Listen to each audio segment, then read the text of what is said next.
नमस्कार दोस्तों, career success platform पे आप सभी का हार्दिक स्वागत है। आज हम उत्तराखंड टेट 2024 अक्टूबर जो पेपर होने वाला है, तो आज हम सीडीपी का प्रीवियस ईयर पेपर सॉल्व करेंगे जो 28 अप्रैल 2015 में पेपर पूछी गई थी। इससे पहले हमारा पेपर 2017 की, 18, 19 और 21 की पेपर सॉल्व हो चुकी है। हम उसको डाल भी चुके हैं और उसमें डिटेल भी बता रहे हैं। साथ साथ में प्रीवियस ईयर पेपर के साथ हम हर टॉपिक के डिटेल के साथ भी लेके चल रहे हैं। तो हमारा फर्स्ट क्वेश्चन है, कोहलबर्ग के अनुसार शिक्षक बच्चों में नैतिक मूल्यों का विकास कर सकता है, कैसे? कोहलबर्ग के अनुसार शिक्षक बच्चों में नैतिक मूल्यों का विकास कर सकता है। सबसे पहले तो हम कोहलबर्ग के बारे में जानते हैं कि कोहलबर्ग है कौन और इनके सिद्धांत, इनके चरण, इनकी अवस्थाएं कितनी हैं। तो नैतिक कोहलबर्ग का कौन सा सिद्धांत है? नैतिक विकास का सिद्धांत है। कौन सा? नैतिक विकास का सिद्धांत इन्होंने प्रतिपादन किया है।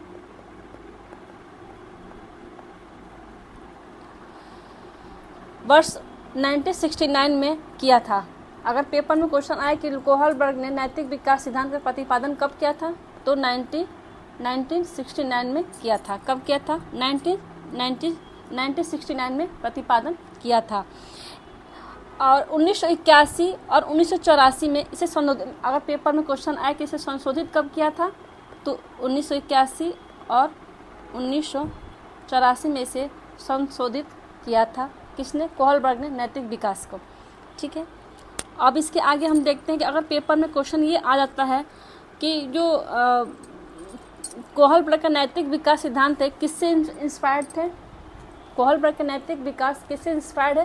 पियाजे के संज्ञानात्मक विकास से इंस्पायर्ड है। पेपर में अगर क्वेश्चन अक्सर आते हैं कि ऐसा कौन सा वैज्ञानिक, मनोवैज्ञानिक है विकास के कि जो पियाजे के संज्ञानात्मक विकास से इंस्पायर्ड है, तो कौन है? कोहलबर्ग का नैतिक विकास। या नैतिक विकास से सिद्धांत किस मनोवैज्ञानिक से इंस्पायर्ड है? तो जिन पियाजे के संज्ञानात्मक विकास से इंस्पायर्ड है। ठीक है, अब हम ये देखते हैं कि कोहलबर्ग के चरण कितने थे, अवस्थाएं कितनी थी। तो इनकी जो अवस्थाएं हैं, 3 अवस्थाएं थी। कौन कौन सी है अवस्था? मतलब स्तर 3 थी। कौन कौन स्तर थी आपकी? ये देखिए, इनके स्तर पूर्व परंपरागत स्तर, जो इसकी आयु कितनी थी आपकी? 4 से 10 साल की आयु थी पूर्व परंपरागत स्तर की। परंपरागत स्तर की आयु कितनी थी? इसकी 10 से 13 साल की आयु है। उत्तर परंपरागत की अवस्था की कितने हैं आपके आयु? ये आपके आ जाएंगे, आपको 30 एवं आ जाएंगे, मतलब 13 वर्ष से ऊपर की अवस्थाएं होंगी। पेपर में क्वेश्चन आ सकता है कि पूर्व परंपरागत स्तर की आयु कितनी है, तो 4 से 10 वर्ष की अवस्था होती है। परंपरागत स्तर की आयु कितनी होती है, तो 10 से 13 वर्ष की अवस्था होती है। उत्तर परंपरागत कितने होते हैं? 30, मतलब 13 से एबव होते हैं। ठीक है, इनके तो 3 स्तर हो गए। इनके चरण कितने इनके चरण हैं? इनके चरण कितने हैं? इनके चरण हैं 6। कौन कौन से? अगले स्टेप में देखते हैं। पहले तो हम इसका देख लें कि इसका ऑप्शन कौन सा होगा। ठीक है, तो कोहलबर्ग के अनुसार शिक्षक बच्चों में नैतिक मूल्यों का विकास कर सकता है। कैसे? ए, नैतिक मुद्दों पर आधारित चर्चाओं में उन्हें शामिल करके। बी है, कैसे व्यवहार किया जाना चाहिए, इस पर कठोर निर्देश देकर। सी है, आपका धार्मिक शिक्षा को महत्व देकर। डी है, आपका व्यवहार को स्पष्ट नियम बना के। तो इसका सही आंसर हो जाएगा कोहलबर्ग नैतिक मुद्दों पर आधारित चर्चाओं में शामिल करके आप इसको क्या करेंगे? विकास कर सकते हैं। ठीक है, अगर पेपर में आएगा कोहलबर्ग का सिद्धांत कौन सा है, तो नैतिक विकास का सिद्धांत है। इसे प्रतिपादन कब किया था? 1969 में किया था। संशोधित कब किया था? 1981 से 84 के बीच में संशोधित किया था। ठीक है, अब हम इसके बारे में जानते हैं कि इनके अवस्थाएं कितनी थी, चरण कितने थे। तो हम देखते हैं कि इनके स्तर थे 3। कौन कौन कैसे स्तर आपके? इनके 3 स्तर हैं। इनकी चरण कितने थे? 6।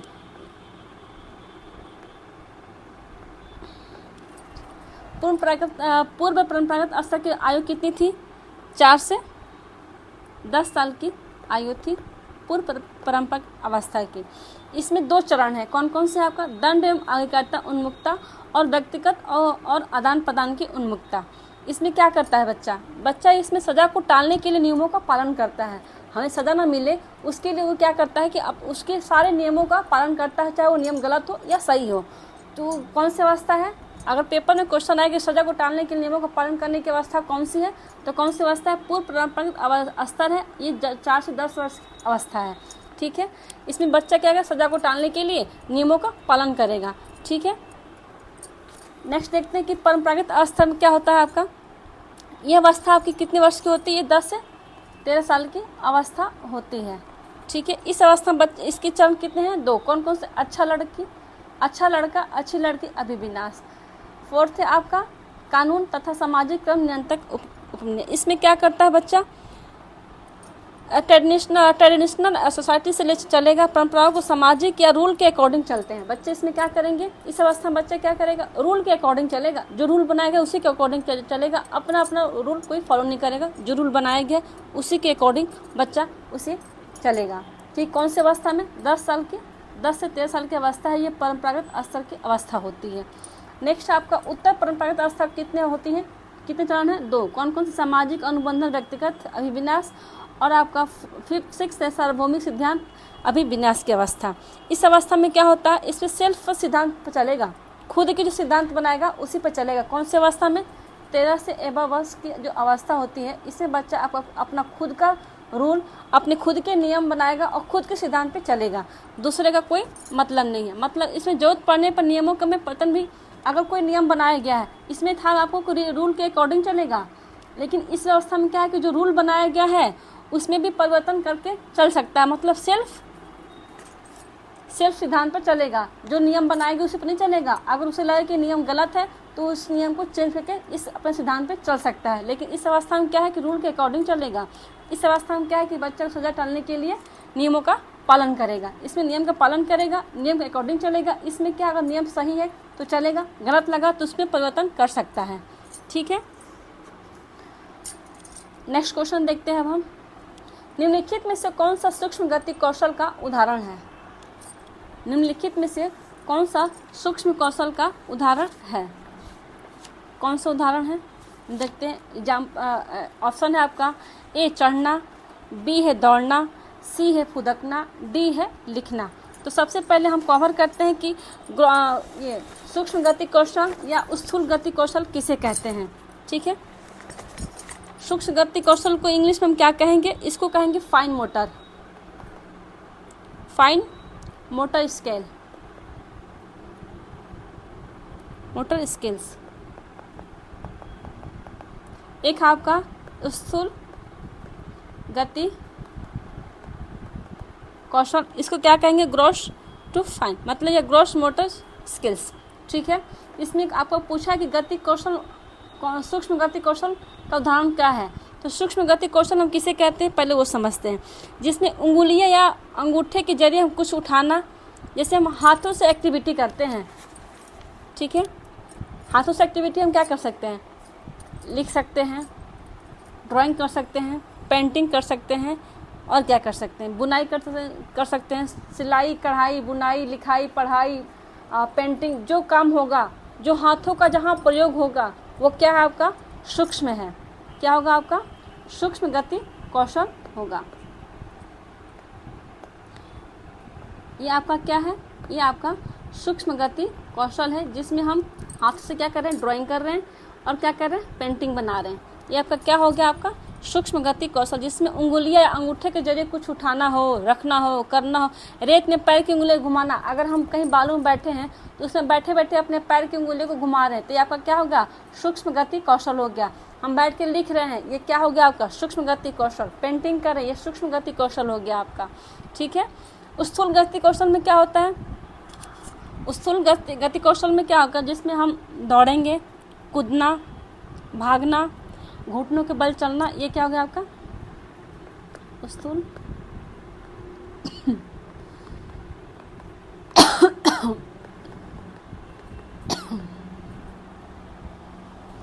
तो क्वेश्चन पूछा कि सूक्ष्म गति कौशल कौन सा है, तो कौन सा होगा? जिसमें आप बच्चा पढ़ेगा लिखेगा, क्या होगा? आपका सूक्ष्म गति कौशल होगा। चढ़ना क्या है आपका? ये आपका स्थूल गति हो गया।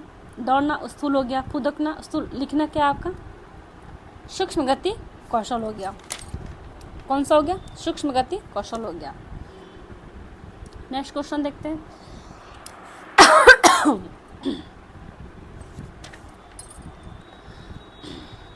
कक्षा में बच्चों को कक्षा एक में बच्चों में भाषा कौशल का विकास किस किस क्रम से होना चाहिए? कक्षा 1 का बच्चा है, 1 का बच्चा, उसमें भाषा कौशल किस क्रम में होना चाहिए? किस क्रम होना चाहिए देखते हैं। ऑप्शन ए सुनना बोलना पढ़ना लिखना, बी है लिखना पढ़ना सुनना पढ़ना या बोलना, सी आपका सुनना लिखना बोलना पढ़ना, डी है लिखना बोलना पढ़ना लिखना। तो भाषा कौशल का क्रम क्या है आपका, पहले बच्चा सुनेगा, फिर उसको बोलेगा, फिर उसको पढ़ेगा, लास्ट में उसको क्या करेगा, लिखेगा। इसका ट्रिक क्या है, शुभो पल्ली, क्या है आपका, सुबह सू से हो जाएगा सुनना, बो से बोलना, प से पढ़ना, ली से लिखना। तो क्या करेगा बच्चा का भाषा विकास कौशल किस क्रम होना चाहिए, सुनना बोलना पढ़ना लिखना। इसका सही आंसर क्या होगा आपका, ऑप्शन देखिए क्या है, ऑप्शन होगा इसका ए आपका सही आंसर होगा, शुभोपल्ली। ठीक है, अब हम ये देखते हैं कि भाषा कौशल विकास मनोवैज्ञानिक तरीके से है। ये किस, अगर पेपर में ऐसा तो मनोवैज्ञानिक के अनुसार भाषा कौशल कैसे है, सुनना बोलना पढ़ना लिखना। अगर मांटेसरी के अनुसार पूछा पेपर में तो क्या बताएंगे आप, मांटेसरी के अनुसार भाषा कौशल किससे होता है, पहले बच्चा सुनेगा, फिर बोलेगा, सुनना बोलना लिखना पढ़ना, लास्ट में बच्चा इसमें पढ़ता है लिखने के बाद। किसके अनुसार, मांटेसरी के अनुसार। पेपर में क्वेश्चन आ जाएगा कि कक्षा 1 में बच्चों में भाषा कौशल का विकास मांटेसरी के अनुसार किस क्रम में होता है, तो किस क्रम में होगा, सुनना बोलना लिखना पढ़ना। अगर मनोवैज्ञानिक से पूछा तो आप बताएंगे सुनना बोलना पढ़ना लिखना। ठीक है, अब हम ये देखते हैं कि सुनने में बच्चा जो सुनेगा वो क्या करेगा, सुन के क्या करता है, ग्रहण करता है। ग्रहण किस किस से करेगा, सुनकर और पढ़कर क्या करेगा बच्चा, ग्रहण करेगा। तो इसको हम क्या बोलते हैं, ग्रहणात्मक कौशल। पेपर में आता है कि ग्रहणात्मक कौशल कौन कौन सा है, सुनना और पढ़ना। जिसको हम सुनकर या पढ़कर ग्रहण करेंगे वो क्या होगा आपका, ग्रहणात्मक। बोलना और लिखना क्या है, अभिव्यक्त करना। हम अपने आप को वहाँ पे व्यक्त कर रहे हैं, कहाँ पे, किसी दूसरे के सामने जो हम अपने आप को व्यक्त करेंगे वो क्या होगा, अभिव्यक्त कौशल होगा। जिससे हम बोलकर और लिखकर अपने आप को व्यक्त करते हैं वो कौशल कौन सा हो जाएगा, अभिव्यक्त कौशल हो जाएगा।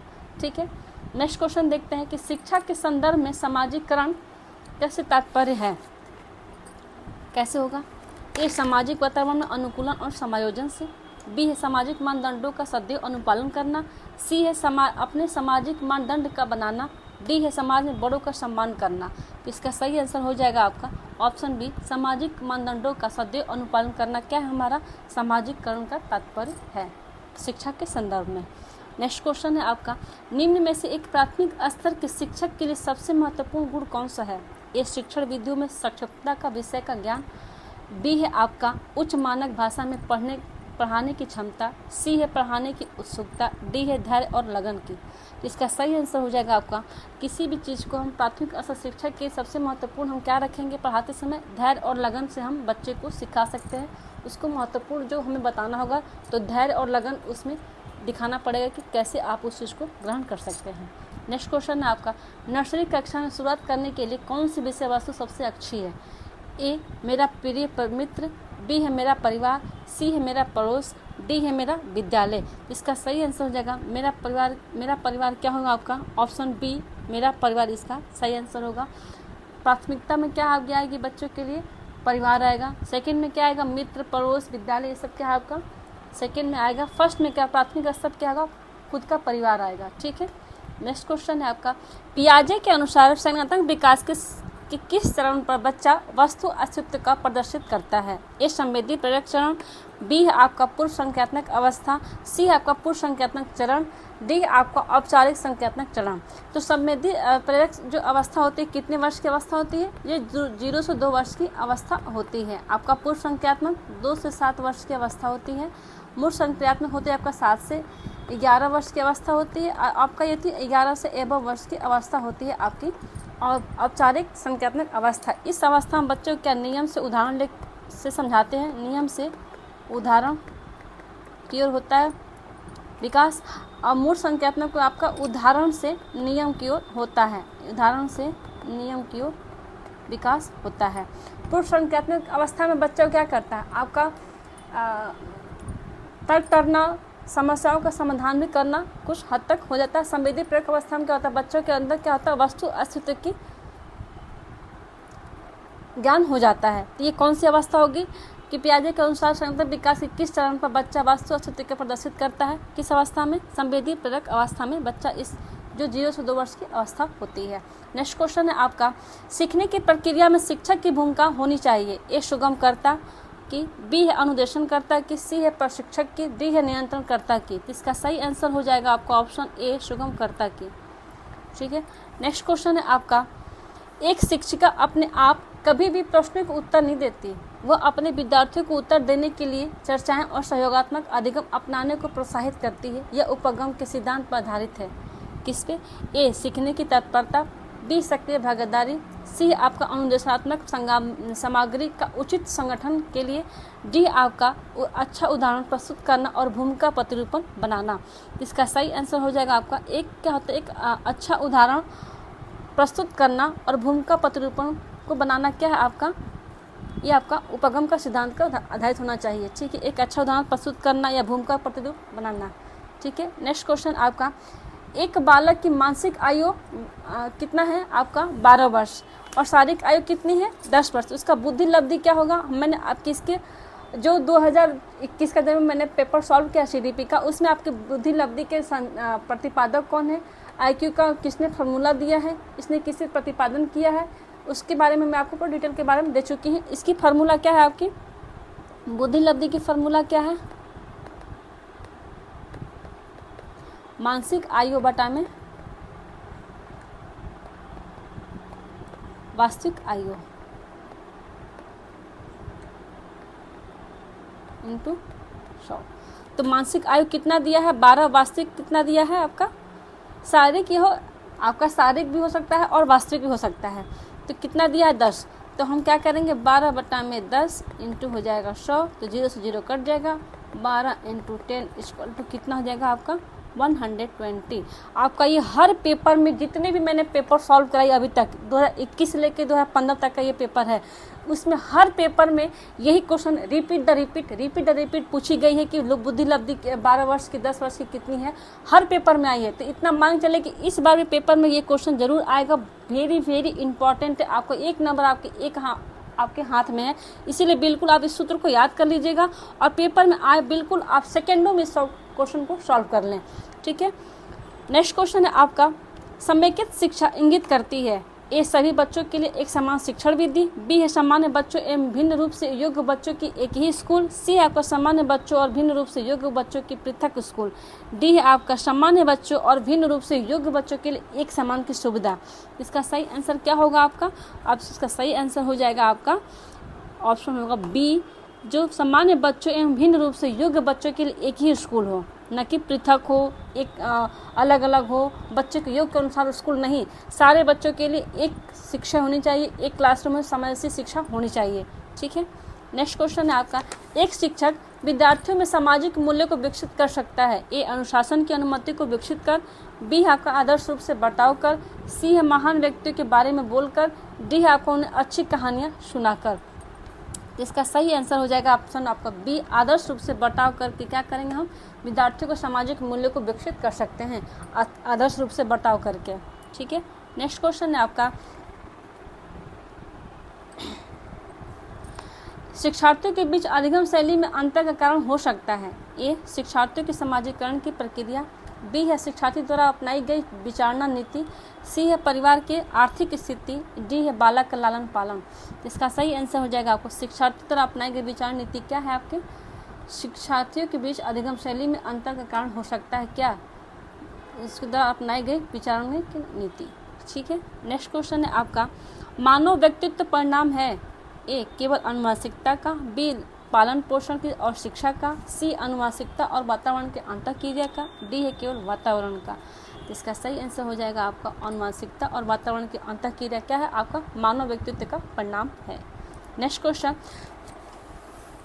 कक्षा 1 और 2 स्तर के बच्चे हैं डैश डैश डैश, ठीक क्या है, ए अमूर्त अनुभव को शीघ्र सीखते हैं, बी मूर्त अनुभव को शीघ्र सीखते हैं, सी पढ़कर सीखते हैं या लिखकर सीखते हैं। इसका सही होगा आपका बच्चे जो 1 या 2 स्तर के होते हैं कैसे सीखते हैं, मूर्त अनुभव की अवस्था से सीखते हैं। कौन सी अवस्था होती है आपकी 7 से 12 वर्ष की अवस्था होती है।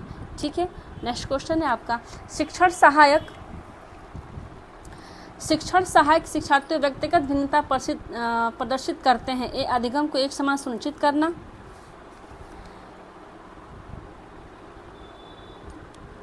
ये गलत है, आपका गलत टाइपिंग हो गई है। क्वेश्चन है आपका, शिक्षार्थी व्यक्तिगत भिन्नता प्रदर्शित करते हैं, अतः शिक्षक को ए अधिगम को एक समान सुनिश्चित करना चाहिए, बी है आपका कठोर अनुशासन सुनिश्चित करना चाहिए, सी है परीक्षाओं की संख्या बढ़ा देना चाहिए, डी है आपका सीखने के विभिन्न अनुभवों को उपलब्ध कराना चाहिए। इसका सही आंसर हो जाएगा आपका ऑप्शन डी, सीखने की विभिन्न अनुभवों को उपलब्ध कराना क्या है आपका, शिक्षार्थी व्यक्तिगत भिन्नता प्रदर्शित करती है। ठीक है, नेक्स्ट क्वेश्चन है आपका, प्रायः शिक्षार्थियों की त्रुटियां क्यों डैश क्यों संकेत करती है, क्या? ऑप्शन देखते हैं। ऑप्शन है ए, वे कैसे सीखते हैं, बी, शिक्षार्थियों का सामाजिक आर्थिक स्तर क्या है, सी है आपका यांत्रिक अभ्यास की आवश्यकता कितनी है, और डी है आपकी सीखने की अनुपस्थिति कितनी है। ठीक है, इसका सही आंसर हो जाएगा क्योंकि प्रायः शिक्षार्थियों की त्रुटियां कैसे संकेत करते हैं कि वो कैसे सीखते हैं। तो इसका सही आंसर होगा आपका ऑप्शन ए, वह बच्चे कैसे सीखते हैं ये संकेत करती है। नेक्स्ट क्वेश्चन है आपका, एक बच्चा जो डैश से ग्रस्त है वह शाख को वाज या न्यूक्लियर को अनक्लियर में अंतर नहीं कर पाता, यह क्या है आपका? ए शब्द जबलिंग विकार है, बी आपका बच्चों की प्रगति को नियमित रूप से जांचने के साथ साथ सुधारात्मक कदम उठाएं, सी आपका बच्चों को नियमित रूप से गृह कार्य दें, डी आपका बच्चों के लिए नियमित रूप से गतिविधियां आयोजित करें। ये चारों ऑप्शन इस क्वेश्चन के नहीं हैं, ये दूसरे क्वेश्चन के आंसर हैं, क्योंकि ये आपका जो बोर्ड है इसको इस आंसर को गलत माना है, क्योंकि इसका तो आंसर होगा पढ़ने लिखने से जुड़ी एक खास विकार है। ये आपका जो है ये डिसलेक्सिया से होता है। किससे होता है? डिसलेक्सिया, पढ़ने लिखने से संबंधित विकार है ये आपका। ठीक है, पढ़ने लिखने से जुड़ी एक खास विकार है जिसको हम डिसलेक्सिया बोलते हैं। क्या बोलते हैं? डिसलेक्सिया। जो बच्चा अक्षरों में अंतर नहीं कर पाते हैं तो उसको हम क्या कहते हैं? डिसलेक्सिया बोलते हैं। ठीक है, जो ये आपका चारों ऑप्शन गलत है इसमें। नेक्स्ट क्वेश्चन देखते हैं आपका, बच्चों के सीखने की प्रक्रिया में प्रगति तब हो सकती है जब हम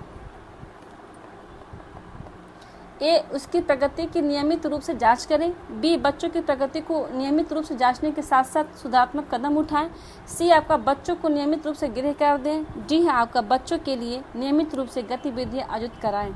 इसका सही आंसर हो जाएगा आपका ऑप्शन होगा बी, बच्चों की प्रगति को नियमित रूप से जाँचने के साथ साथ उसको सुधारात्मक कदम उठाना चाहिए। ठीक है, नेक्स्ट क्वेश्चन है आपका, प्राथमिक स्तर पर बच्चों के लिए संगीत, कहानी कहने के नाटक, कला, शिल्प और खेल आदि जैसी गतिविधियों का संचालन है। क्या एक सप्ताह में एक बार होना चाहिए, बी प्रत्येक विषय के साथ सम्मिलित होना चाहिए, सी आपको अलग से संचालित करना चाहिए, डी आपका अतिरिक्त समय में कराया जाना चाहिए। इसका सही आंसर होगा ये आपका जो कहानी है, संगीत है, शिल्प है, कला शिल्प जिसको खेल है, ये गतिविधि कब होनी चाहिए? ये प्रत्येक विषय के साथ सम्मिलित होनी चाहिए, जिससे बच्चा जल्दी से उसको सीखते हैं, उसे ग्रहण भी करते हैं। अगर हम किसी भी पाठ के अनुसार उस बच्चे को हमको पाठ को पढ़ाना है, उसके साथ हम एक्टिविटी करके बच्चों को पढ़ाएं तो बच्चे उसे जल्दी ग्रहण करते हैं, क्योंकि वो एक्टिविटी को देख के सीखते हैं। बच्चे एक्टिविटी को देख के सीखेंगे, श्रव्य से वो दृश्य से सर्व करके सीखते हैं। ठीक है, नेक्स्ट क्वेश्चन है आपका, राज्य स्तर की एक एकल गायन प्रतियोगिता के लिए विद्यार्थियों को तैयार करते समय एक विद्यालय लड़कियों की वरीयता देता है, यह दर्शाता है क्या? ए प्रगतिशील चिंतन, बी आपका परियोजनात्मक उपगम, सी आपका वैश्विक प्रवृत्तियां, डी आपका लैंगिक पूर्वाग्रह। इसका सही आंसर हो जाएगा आपका कौन सा होगा आंसर? आपका आंसर होगा ऑप्शन डी, लैंगिक पूर्वाग्रह का ये संकेत देता है। ठीक है, नेक्स्ट क्वेश्चन है आपका, निम्नलिखित में से कौन सा विकास का सिद्धांत है? ए यह निरंतर चलने वाली प्रक्रिया नहीं है, बी विकास की सभी प्रक्रिया अंतर संबंधित नहीं है, सी सभी की विकास दर एक समान नहीं होती, डी आपका विकास हमेशा रेखीय होता है। इसका सही आंसर हो जाएगा आपका ऑप्शन सी, सभी की विकास दर समान नहीं होती है। ठीक है, सबकी विकास की दर भिन्न भिन्न होती है, किसी में ज़्यादा, किसी में थोड़ा, किसी में एक समान, किसी में, लेकिन किसी का दर समान नहीं होता है विकास। ठीक है, नेक्स्ट क्वेश्चन है, यदि विद्यार्थियों पाठ में रुचि न लेते तो प्रतीत हो तो शिक्षक को क्या करना चाहिए?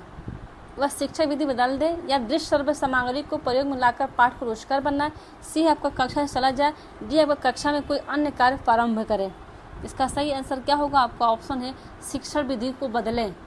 क्या बदले? शिक्षण विधि किसी अगर बच्चे किसी चीज़ को पाठ में इंटरेस्ट नहीं दिखाए तो आप उसको शिक्षण को बदलिए, ना कि क्लासरूम को बदलिए, बच्चे बदलिए ना खुद को बदलिए, शिक्षण को बदलिए। उसमें इंटरेस्टिंग करने के लिए आपको कुछ उपाय कीजिए जिससे बच्चा उसमें रुचिकर पैदा हो जाए। ठीक है।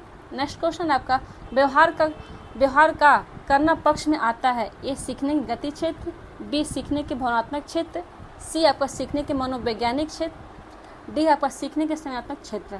इसका सही आंसर होगा आपका सीखने के गति क्षेत्र क्या है, आपका करना पक्ष में आता है, क्योंकि बच्चा सीखने के लिए गति क्षेत्र करता है। ठीक है। नेक्स्ट क्वेश्चन है आपका, बच्चों के विकास के सिद्धांतों को समझना शिक्षक की सहायता करता है। एक शिक्षार्थियों की विभिन्न अधिगम शैलियों को प्रभावी रूप से संबोधित करने में, बी आपका शिक्षार्थियों के सामाजिक स्तर को पहचानने में, सी आपका शिक्षार्थियों की आर्थिक पृष्ठभूमि को पहचानने में, डी आपका शिक्षार्थियों को क्यों पढ़ना चाहिए या औचित्य स्थापित करने में। इसका सही आंसर हो जाएगा आपका ऑप्शन हो जाएगा ए, शिक्षार्थियों को भिन्न अधिगम शैलियों को प्रभावी रूप से संबोधित करना क्या है, आपका शिक्षक की सहायता है। नेक्स्ट क्वेश्चन आपका, बच्चे उसी वातावरण में सीख सकते हैं जहां ए उनके अनुभव एवं भावनाओं को उचित स्थान मिले, बी उन्हें खेलने का मौका मिले, सी उन्हें मित्र बनाने का मौका मिले, डी आपका कड़ा अनुशासन हो। इसका सही आंसर होगा आपका ऑप्शन ए, उनके अनुभव और भावनाओं को उचित स्थान मिलना क्या है, उसकी बच्चे के वातावरण में सीख सकते हैं। अगर उनको अनुभव या भावनाओं का उचित स्थान मिलेगा तो बच्चा क्या करेंगे, उस वातावरण से सीख सकते हैं। ठीक है। नेक्स्ट क्वेश्चन आपका, एक आदमी अपने अध्यापक से समय की पाबंदी सीखता है, यह एक उदाहरण है क्या, ए वाचिक अधिगम का, बी प्रेक्षण अधिगम का, सी कौशल अधिगम का, डी अधिगम अंतरण का। इसका सही हो जाएगा प्रेक्षण अधिगम का क्या है आपका, एक विद्यार्थी अपने अध्यापक से समय की पाबंदी सीखता है, प्रेक्षण अधिगम का। नेक्स्ट क्वेश्चन है आपका, विद्यार्थियों को सीखने में जो रिक्तियाँ रह जाती है उनके निदान के बाद डैश चाहिए क्या, ए संघन अभ्यास कार्य होना, बी समुचित उपचारात्मक कार्य होना, सी ये सभी पाठों को व्यवस्थित रूप से दोहराना, डी आपका शिक्षार्थी और अभिभावकों को उपलब्ध के बारे में बताना। इसका सही आंसर होगा आपका क्या ऑप्शन होगा बी, समुचित उपचारात्मक कार्य होना क्या है आपका, निदान के बाद होना चाहिए, निदान करने के बाद ही हम उपचारात्मक करते हैं। ठीक है। नेक्स्ट क्वेश्चन है आपका, एक शिक्षक बच्चे द्वारा की गई छोटी छोटी गलतियों पर क्रोध प्रकट करता है या इंगित करता है कि क्या, ऑप्शन देखते हैं। ऑप्शन है आपका ए, वह बच्चों का शुभचिंतक है, बी उनमें ज्ञान की कमी है, सी वह कुंठित है, डी वह संज्ञानात्मक रूप से संतुलित नहीं है। इसका सही होगा आपका वह क्या होंगे, आपके शिक्षक क्या होंगे, आपके संज्ञानात्मक रूप से संतुलित नहीं होंगे, तभी बच्चों छोटी छोटी गलतियों पर डांट प्रकट करते हैं। ठीक है। नेक्स्ट क्वेश्चन है आपका, ये आपका इस वीडियो का लास्ट क्वेश्चन है आपका, एनसीईआरटी 2005 के संबंध में निम्न में से कौन सा कथन सही है। यह भारत की विद्यालयी शिक्षा के संबंध में एक संवैधानिक संशोधन है, बी यह एनसीईआरटी द्वारा तैयार किया गया दस्तावेज है जो भारत की विद्यालयी शिक्षा के संबंध में सूचियाँ प्रस्तुत करता है, सी आपका यह भारत में गुणात्मक शिक्षा के संबंध में यूनेस्को और भारत द्वारा हस्ताक्षरित दस्तावेज है, डी उपरोक्त में से कोई नहीं। इसका सही होगा आपका ऑप्शन होगा बी, यह एनसीईआरटी द्वारा तैयार किया गया एक दस्तावेज है जो भारत की विद्यालय शिक्षा के संबंध में स्तुतियाँ प्रस्तुत करता है। ठीक है। आज का आपकी वीडियो क्लास आपका ये 28 अप्रैल 2015 की PYQ क्वेश्चन है जो कंप्लीट हो गया है। अगर आपको वीडियो अच्छी लगी हो तो like and subscribe and share ज़रूर करें। Thank you.